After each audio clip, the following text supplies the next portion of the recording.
Good evening, everyone. I didn't expect mine to be the first session, so I'm not sure of what other people are going to cover.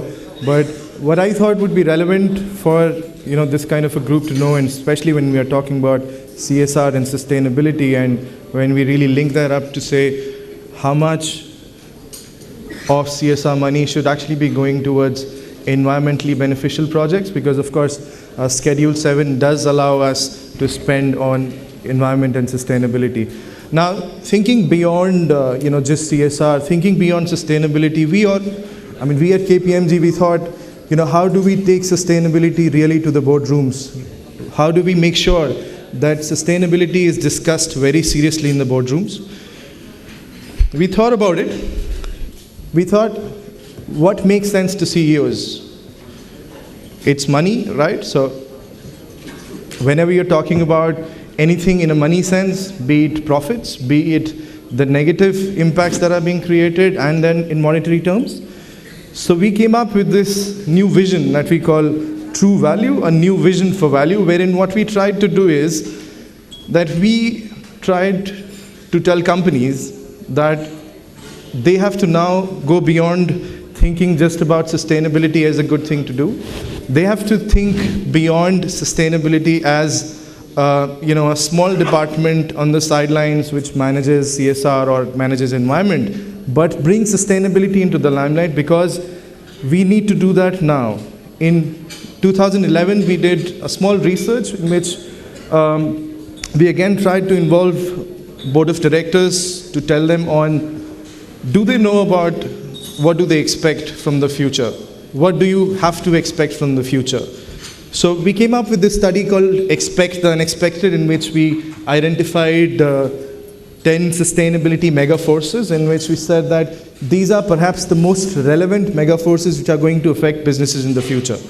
Now, moving forward from that, we thought, how does it actually make sense for the companies unless they know how much those mega forces are going to affect them in the future? Is this working? I can't change the slide.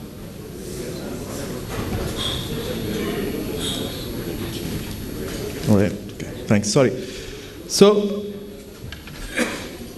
we really thought about a few points that we wanted to discuss with the boardroom people. Can we bridge the language gap between sustainability and finance professionals in large corporations by using financial terms to express societal value? So this was our first question on which we worked, to say that, how do we make sense to CEOs and CFOs? How do we talk about sustainability in financial terms? How about quantifying what we are saying and telling them that in rupee terms? Can we do that? How can we encourage corporations to take a broader view of value creation? How can brands influence investors and policymakers to provide an investment and policy environment that takes account of societal value as well as corporate value? Now, we've used two terms here. We say corporate value.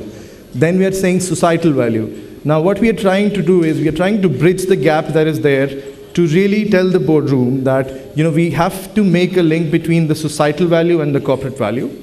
Societal value at large means the impacts that you have on society. I mean, you have positive impacts, you create negative impacts, you add to the economic value, you are employing people, thereby increasing the economic value that you create.